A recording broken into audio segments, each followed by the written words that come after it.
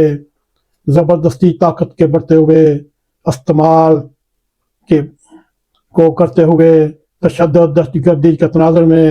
سیاسی جماعتوں کے خلاف جاری کریک ڈاؤن نے صوبے کی صورتحال انتہائی ناگفتہ بنا دیا ہے۔ مگر یہ بھی سوچنا چاہیے،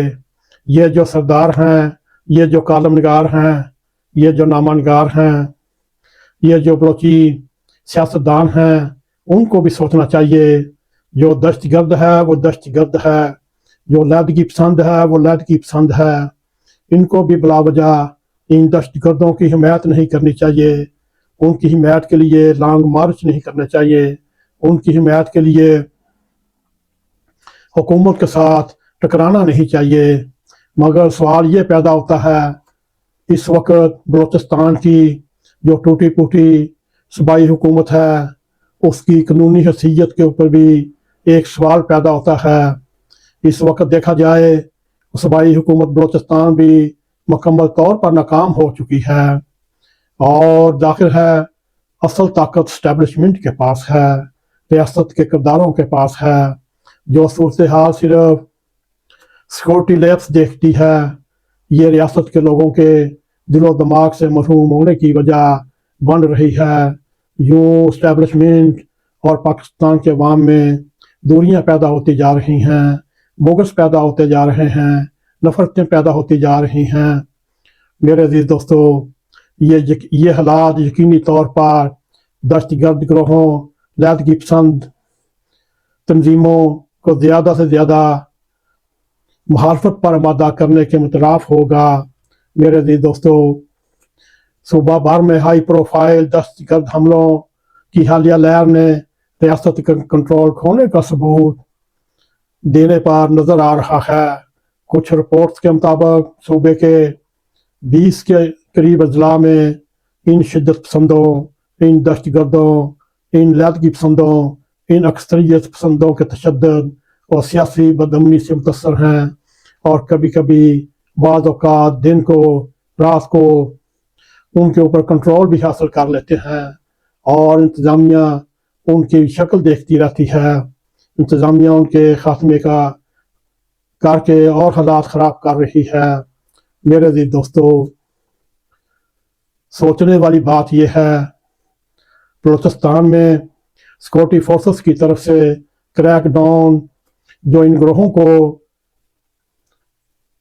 ستیہ ناش کرنے کے بجائے ان گروہوں کو مزید ایندھن فراہم کیا جا رہا ہے، مزید نوجوان لڑکیاں اور لڑکے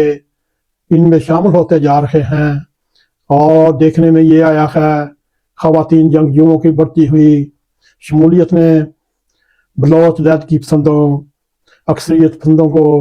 مزید خطرناک مخلق بنا دیا ہے۔ میرے عزیز دوستو، اگر مجید بریگیڈ کو دیکھا جائے، اس خودکش حملہ تنظیم کو دیکھا جائے، ان میں خواتین کی بھرتیاں حیرت انگیز طور پر سب سے آگے ہیں۔ حالیہ دنوں میں خواتین خودکش حملہ آوروں کی دہشت گردانہ حملے کی بہت سے واقعات سامنے آئے، خاص طور پر سیکورٹی اہداف پر خواتین بھی حقوق کی تاریخ کی قیادت کر رہی ہیں، وہ بھی ان خواتین کی مدد کر رہی ہیں، بی ایل اے کی مدد کر رہی ہیں، علیحدگی پسند گروہ بی ایل اے کا سیاسی چہرہ ہیں، اور بی ایل اے کے